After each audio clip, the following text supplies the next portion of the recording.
Hello friend, आप सभी का स्वागत है आर के क्लासेस यूट्यूब चैनल पर। आज की इस वीडियो में हम बात करेंगे अधिगम की, जिसको हम लर्निंग बोलते हैं। तो अधिगम के संप्रत्यय और इसकी विशेषताओं के बारे में हम लोग बात करेंगे। Learning and it's characteristic. सबसे पहले बात करते हैं अधिगम की प्रकृति, नेचर ऑफ लर्निंग। मानव जन्म से मृत्यु तक कुछ ना कुछ सीखता ही रहता है। तो जो मनुष्य है वो जन्म से लेकर मृत्यु तक पूरी उम्र कुछ ना कुछ सीखता ही रहता है। सीखने या अधिगम के से बालक का विकास अत्यधिक प्रभावित होता है। तो जब कोई बच्चा कोई चीज सीखता है तो उसका जो विकास है वो उससे प्रभावित होता है। अधिगम के द्वारा ही बालक नई नई आदतें सीखता है, रिवाजों, प्रथाओं और रूढ़ियों का अनुकरण करता है। बौद्धिक कौशल, इंटेलेक्चुअल स्किल का विकास भी अधिगम के द्वारा ही होता है। सही तथा गलत का निर्णय निर्णय और सौंदर्य की अवधारणा अधिगम द्वारा ही विकसित होती है। अधिगम की यह प्रक्रिया जीवन पर्यंत चलती रहती है। मानव का विकास अधिगम द्वारा होता है। इसका आधार परिपक्वता होता है। परिपक्वता का मतलब होता है मैच्योरिटी। जैसे जैसे बच्चा मैच्योर होता चला जाएगा, उसका जो अधिगम है वो बढ़ता चला जाएगा, मतलब उसी के ऊपर अधिगम टिका हुआ है। मनोवैज्ञानिक यह मानते हैं कि प्रत्येक व्यक्ति कुछ मूल प्रवृत्तियां लेकर जन्म लेता है। हर व्यक्ति के अंदर कुछ ना कुछ मूल प्रवृत्तियां होती हैं तथा उन मूल प्रवृत्तियों की तृप्ति अधिगम पर निर्भर करती है। अधिगम इस प्रक्रिया के परिणाम स्वरूप ही संसार का विकास संभव हो सका है। तो हम आज के जो मॉडर्न युग में जीवन जी रहे हैं तो उसका जो रीजन है वो भी अधिगम ही है। अधिगम के कारण ही मनुष्य ने इतनी तरक्की की है। अतः सीखने की यह प्रक्रिया बहुत ही विस्तृत प्रक्रिया है। इस प्रक्रिया के विभिन्न पक्षों का अध्ययन करने से पहले यह जानना अति आवश्यक है कि सीखना या अधिगम क्या है, सीखने की क्या विशेषताएं हैं, सीखने के कौन कौन से सिद्धांत हैं इत्यादि। तो हम ये जानेंगे अब कि सीखना या लर्निंग क्या होती है। तो अलग अलग विद्वानों ने इसकी अलग अलग परिभाषा दी है। Meaning and definition. विभिन्न मनोवैज्ञानिकों ने अधिगम की अलग अलग दृष्टिकोणों से व्याख्या की है तथा विभिन्न परिभाषाएं दी हैं। सबसे पहले बात करते हैं व्यवहारवादियों के अनुसार क्या है। जो बिहेवियरिस्ट हैं इनके अनुसार क्या है, अधिगम के परिणाम स्वरूप व्यवहार में परिवर्तन ही सीखना या अधिगम है। तो इनके अनुसार क्या है, अनुभव के परिणाम स्वरूप व्यवहार में परिवर्तन, कि जैसे जैसे हमारा अनुभव बढ़ेगा हमारे व्यवहार में परिवर्तन होता चला जाएगा। और इसी को व्यवहारवादियों ने क्या कहा है, अधिगम। बच्चा जन्म से ही अपने वातावरण से अनुकरण ग्रहण करके अपने व्यवहार में परिवर्तन लाता है। अब हम बात करते हैं गेस्टाल्टवादियों के अनुसार अधिगम की क्या परिभाषा है या अधिगम क्या होता है। सीखने का आधार संपूर्ण ढांचे का अवलोकन करके ज्ञान प्राप्त करना। गेस्टाल्ट का मतलब ही होल होता है, पूरी कोई चीज है उसको बोलते हैं हम गेस्टाल्ट। तो पूरे संपूर्ण ढांचे का अवलोकन करके यदि हम किसी चीज को पूरी देख रहे हैं, पूरी देखकर हम ज्ञान प्राप्त कर रहे हैं, तो वो हो जाएगा गेस्टाल्ट। जैसे मान लो आपको बच्चों को पेड़ पढ़ाना है, एक तो आप अलग अलग चीजें बताए, टहनी है, जड़ है, पत्ती है, या आप बच्चों को एक बार में पूरा पेड़ दिखाएं। तो जो यदि आप पूरा दिखा रहे हैं तो आप गेस्टाल्ट वादियों का जो विचार है उसको फॉलो कर रहे हैं, और यदि आप उसके एक एक पार्ट दिखा रहे हैं तो वो अलग है। संपूर्ण स्थिति के परमित क्रिया करना ही क्या है, सीखना है। कोई संपूर्ण स्थिति है उसके प्रति, यहाँ पर प्रति आएगा, यदि हम क्रिया कर रहे हैं तो वो सीखना है। इसी प्रकार हार्मोनिक दृष्टिकोण क्या कहता है, होर्मिक है, ये होर्मिक दृष्टिकोण क्या कहता है कि लक्ष्य केंद्रित स्वरूप पर जोर देता है। ये कहते हैं कि सीखना जो है लक्ष्य को सामने रखकर किया जाता है। होर्मिक व्यू यदि हम देखते हैं तो सीखना क्या होता है, लक्ष्य को सामने रखकर जो है किया जाता है। पर्यतन और भूल आएगा यहाँ पे। दृष्टिकोण के अनुसार व्यक्ति कई प्रयास करता है तथा कई भूलें भी करता है, तब जाकर कुछ सीख पाता है। इसके प्रतिपादक थोर्नडाइक की theory trial and error theory होती है कि जब बच्चा या कोई भी व्यक्ति कुछ सीखता है तो यदि वो गलतियां करेगा सीखने के दौरान और फिर बार बार कोशिश करता रहेगा तो उसकी गलतियां घटती चली जाएगी और एक समय ऐसा आएगा कि वो अपने काम को परफेक्ट तरीके से कर देगा। गलतियां जो है वो बिल्कुल ही कम हो जाएंगी या बिल्कुल हट जाएंगी। इसके बाद हम इसकी डेफिनेशंस देखते हैं। सबसे पहले है कुर्ट लेविन के अकॉर्डिंग। इसको लोगों को एक बार साइड में कर लेते हैं, चलिए। कुर्ट लेविन क्या कहते हैं, सीखने का जो फील्ड दृष्टिकोण प्रस्तुत किया है इन्होंने, और यह स्पष्ट किया है कि सीखना परिस्थिति का प्रत्यक्ष ज्ञानात्मक संगठन है और सीखने में प्रेरणा की महत्वपूर्ण भूमिका व स्थान है। यह है कुर्ट लेविन के अनुसार। अब बात करते हैं वुडवर्थ के अनुसार। वुडवर्थ क्या कहते हैं, अधिगम नए ज्ञान व नई अनुक्रिया को ग्रहण करने की प्रक्रिया है। बिल्कुल सिंपल डेफिनेशन है इनकी। यदि नए ज्ञान और अनुक्रिया को ग्रहण किया जा रहा है तो उसको क्या कहेंगे, अधिगम। आगे देखते हैं क्रो एंड क्रो की। तो क्रो एंड क्रो क्या कहते हैं, ये कहते हैं कि इन्होंने भी अधिगम को आदत ज्ञान अभिवृत्तियों को ग्रहण करना, आदत ज्ञान अभिवृत्तियों को ग्रहण करना ही क्या है, अधिगम है। अब हम बात करते हैं अधिगम की विशेषताएं, कैरेक्टरिस्टिक्स ऑफ लर्निंग।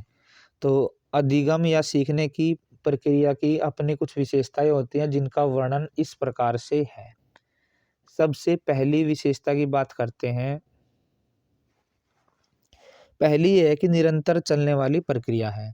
जो लर्निंग है वो एक कंटिन्यूअस प्रोसेस है। अधिगम की प्रक्रिया माँ के गर्भ से ही प्रारंभ हो जाती है। जन्म होने के पश्चात बच्चा वातावरण से प्राप्त अनुभवों के द्वारा कुशलता अर्जित करता है। अतः अधिगम हर प्रकार से अर्थात औपचारिक अनौपचारिक रूप से तथा प्रत्यक्ष अप्रत्यक्ष रूप से जीवन भर चलता रहता है।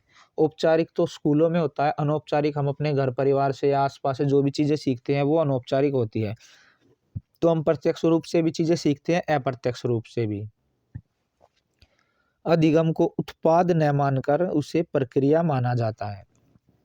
इस प्रक्रिया के दौरान व्यक्ति में ज्ञान कौशल आदतों अभिवृत्तियों अभिरुचियों का विकास होता रहता है।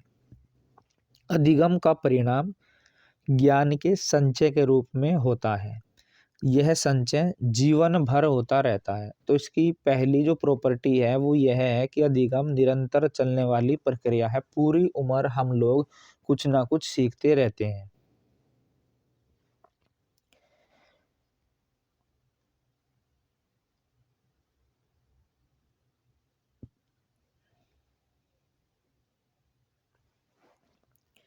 इसके बाद देखिए अधिगम व्यवहार में परिवर्तन है। Learning is change in behaviour.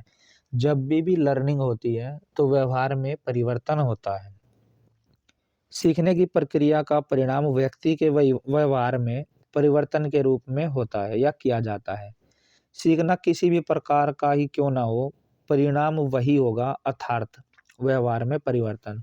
जब भी लर्निंग होगी बिहेवियर में चेंज जरूर होगा।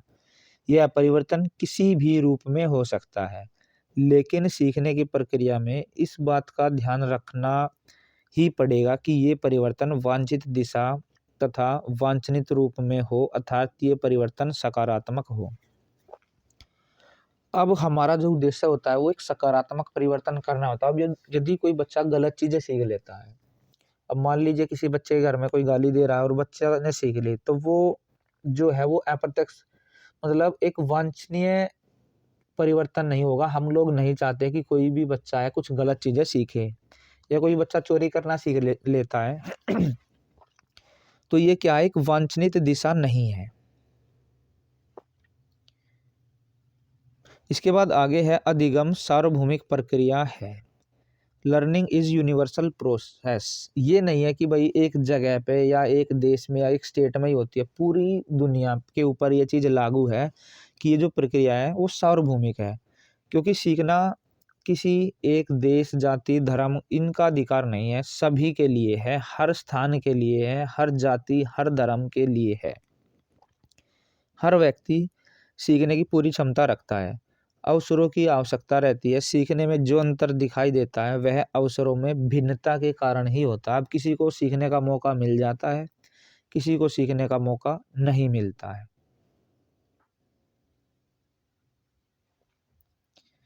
अब देखिए, जो अधिगम है वो समायोजन की प्रक्रिया है।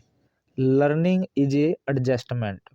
अधिगम का समायोजन में विशेष योगदान होता है। जन्म के समय बच्चा 100% दूसरों पर आश्रित होता है, लेकिन समय के साथ साथ उसे अपनी आंतरिक अनुक्रियाओं को बदलती हुई परिस्थिति के अनुसार ढालना पड़ता है। वह सर्वप्रथम अपने वातावरण के साथ समायोजन स्थापित करता है, लेकिन इस समायोजन का आधार उसका अधिगम ही होता है। अब कोई बच्चा है, शुरू में डिपेंड रहेगा, वो भूख लगेगी रोएगा, तो वो कुछ भी दूसरों के ऊपर डिपेंड करता है। धीरे धीरे धीरे धीरे क्या होता है, बच्चा सीख लेता है भाई खाना कैसे खाना है, या भूख लगेगी तो खुद जब बच्चा बड़ा हो जाएगा तो दूसरों से थोड़े ना लेगा, वो खुद डिपेंड हो जाएगा ना, वो खुद से कुछ भी चीज़ खाने पीने की ले सकता है। तो वो एडजस्टमेंट भी सीखते हैं। जब भी लर्निंग होती है तो वहाँ पर हम लोग एडजस्टमेंट भी सीखते हैं।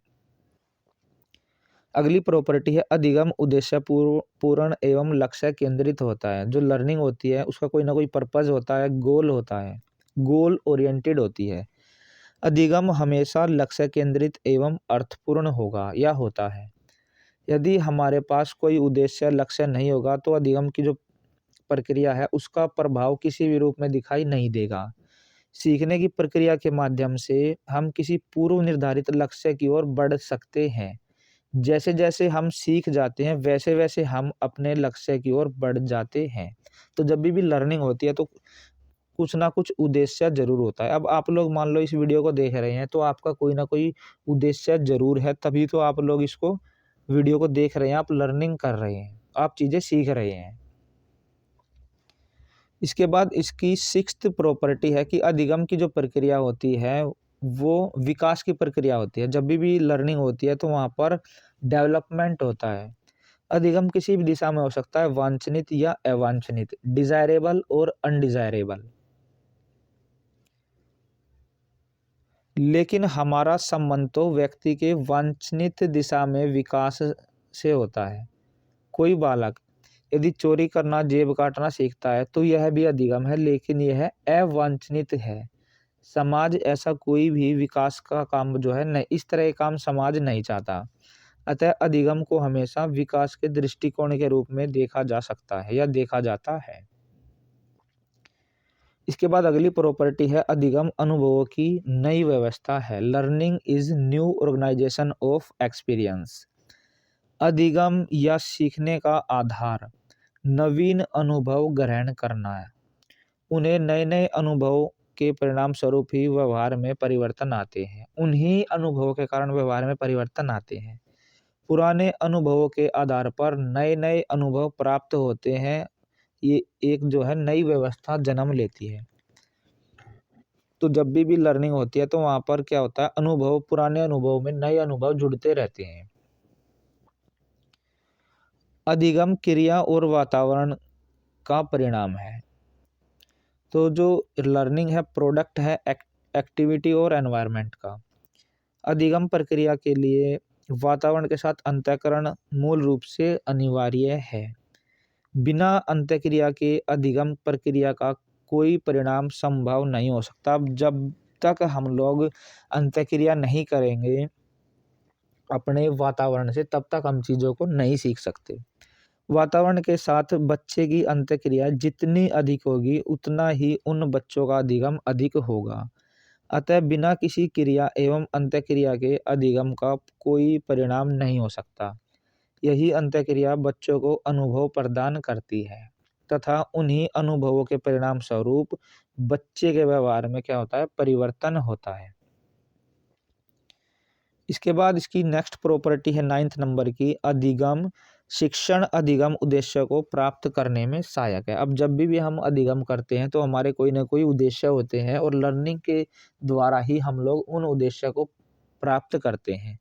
अब जब भी शिक्षण अधिगम होता है, टीचिंग लर्निंग होती है, तो हमारे कोई ना कोई उद्देश्य होते हैं। उन उद्देश्य को प्राप्त करने में सहायता कौन करता है, अधिगम करता है। शिक्षा अधिगम परिस्थितियों में शिक्षण अधिगम के भिन्न भिन्न उद्देश्य होते हैं, जिन्हें प्राप्त करने के लिए अधिगम प्रक्रिया का सहारा लेना पड़ता है तथा अधिगम प्रक्रिया को प्रभावी ज्ञान, सूझबूझ, रुचियां, कुशलताएं तथा दृष्टिकोणों का विकास किया जा सकता है।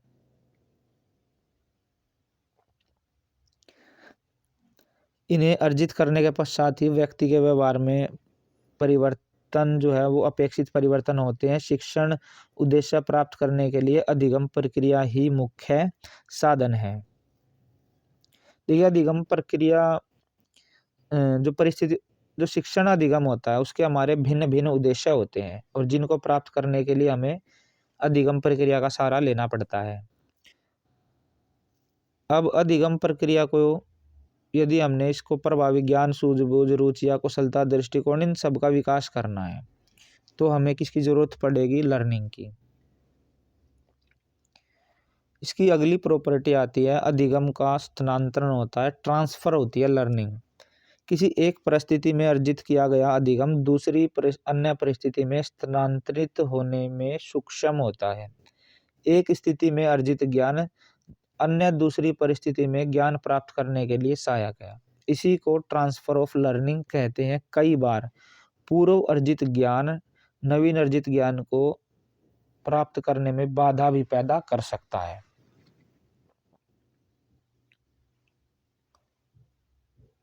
अब मान लीजिए आपको साइकिल चलानी आती है और उसके बाद आप बाइक सीखेंगे तो आपकी वो वाली जो लर्निंग है वहां पर काम आएगी, आप हैंडल इजीली उसको कंट्रोल कर सकते हैं। अब अधिगम का संबंध व्यक्तिगत और सामाजिक आवश्यकताओं से होता है, बिल्कुल होता है। Learning is related to individual and social need. व्यक्ति एक सामाजिक प्राणी है तथा समाज का अभिन्न अंग है। वह समाज में रहकर ही अपनी आवश्यकताओं को पूरा करता है। हर व्यक्ति की जो आवश्यकताएं हैं वो भिन्न भिन्न होती हैं, जो कि शारीरिक, मानसिक, संवेगात्मक, सामाजिक तथा धार्मिक हो सकती है। लेकिन सभी व्यक्तियों की सभी आवश्यकता कभी भी पूरी नहीं होती। ऐसी स्थिति में वह अपनी आवश्यकताओं को नियंत्रित करने का प्रयास करता है। इसी नियंत्रण करने की प्रक्रिया को परिस्थिति के अनुकूल ढलना कहते हैं। अतः अधिगम प्रक्रिया द्वारा व्यक्ति और आवश्यकताओं में संतुलन पैदा करती है। अधिगम की जो प्रक्रिया है, सामाजिक वातावरण के अभाव में व्यक्ति की अधिगम प्रक्रिया प्रभावी नहीं हो सकती। इसके बाद अगली प्रॉपर्टी आती है, अधिगम व्यक्तित्व के सर्वांगीण विकास में सहायक। लर्निंग हेल्प करती है ऑलराउंड डेवलपमेंट ऑफ पर्सनैलिटी। हर व्यक्ति व्यक्तित्व को संतुलित और सर्वांगीण विकास करना चाहता है। व्यक्तित्व का संतुलित और सर्वांगीण विकास चाहता है हर व्यक्ति।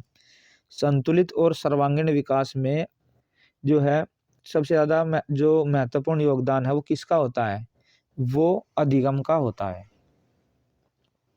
अधिगम अनुसंधान करना है, लर्निंग इज रिसर्च। अधिगम करना भी एक प्रकार का अनुसंधान करना भी एक प्रकार का अधिगम होता है। अनुसंधान के दौरान व्यक्ति विभिन्न प्रयास करता है तथा कई क्रिया करने के पश्चात किसी एक परिणाम पर पहुंचता है। इस दृष्टि से अनुसंधान करना भी क्या है, अधिगम है। इसके बाद अगली प्रॉपर्टी है, अधिगम चेतन और अचेतन अनुभव है। Learning is determined by conscious as well as unconscious experience. Conscious as well as unconscious experience. अधिगम चेतन और अचेतन अनुभवों द्वारा निर्धारित होता है। यह सीखने की व्यक्ति के द्वारा जानबूझकर या अनजाने में अर्जित किया जाता है। अब हमारा माइंड जो होता है उसका वो अनकॉन्शियस भी होता है और कॉन्शियस भी। जो चीज़ें हमारे माइंड के अंदर सेट हो जाती हैं, मान लो जैसे जो हमारी डेली रूटीन की चीज़ें हैं, नहाना, धोना, खाना, पीना, ब्रश करना, तो इनको हम ये जब एक्टिविटी करते हैं तो हमें दिमाग नहीं लगाना पड़ता। इनको हम बिना दिमाग लगाए भी कर सकते हैं। ये जो चीज़ें हैं ये हमारे अनकॉन्शियस माइंड के अंदर सेट होती हैं पहले से ही। शुरू में जब हम किसी चीज़ को सीखते हैं वहाँ पर हमारा मेन ब्रेन लगता है, जिसको हम कॉन्शियस ब्रेन भी कह सकते हैं। अधिगम द्वारा व्यवहार के सभी पक्ष प्रभावित होते हैं। All mode of behaviour are affected by learning. अधिगम व्यवहार के सभी पहलुओं को प्रभावित करता है। इसमें कौशल, ज्ञान, दृष्टिकोण, व्यक्तित्व, अभिप्रेरणा, भय, शिष्टाचार इत्यादि शामिल है। अधिगम जीवन की मूलभूत प्रक्रिया है। अधिगम को जीवन की मूलभूत प्रक्रिया माना है। इसके बिना जीवन का अस्तित्व संभव नहीं है और न ही किसी प्रकार की प्रगति संभव है। तो हमारे जीवन की मूलभूत जरूरत है अधिगम। यदि अधिगम नहीं होगा तो हमारे जीवन का कोई अस्तित्व नहीं रहेगा। यह सभ्यता की प्रगति के लिए आधार का काम करता है। अगली प्रॉपर्टी है अधिगम पूर्ण परिस्थिति के प्रति संपूर्ण प्रतिक्रिया। Learning is total reaction of the individual to total situation. अधिगम संपूर्ण परिस्थिति के प्रति व्यक्ति की पूर्ण प्रतिक्रिया है, अर्थात वह किसकी परिस्थिति के बारे में किस परिस्थिति के ऊपर हम कैसी क्रिया करेंगे, ये जो है अधिगम के ऊपर डिपेंड करता है। अगली प्रॉपर्टी है अधिगम सक्रिय तथा सृजनात्मक। लर्निंग जो है वो क्रिएटिव भी है और एक्टिव भी है। अधिगम की प्रक्रिया सदा सक्रिय होती है, अर्थात सीखने वाला जो है वो सीखने की प्रक्रिया में भाग लेता है, तभी कुछ सीख पाता है। अतः अधिगम जो है वो सक्रिय होता है। इस प्रकार अधिगम को क्रिएटिव भी माना गया है, सृजनात्मक भी। अधिगम विवेकपूर्ण है। Learning is intellectual. अधिगम को एक मैकेनिकल प्रोसेस या प्रक्रिया नहीं कहा जा सकता, यह तो एक विवेकपूर्ण कार्य है। बिना किसी चिंतन के कुछ भी नहीं सीखा जा सकता, न ही किसी काम में सफलता प्राप्त की जा सकती है।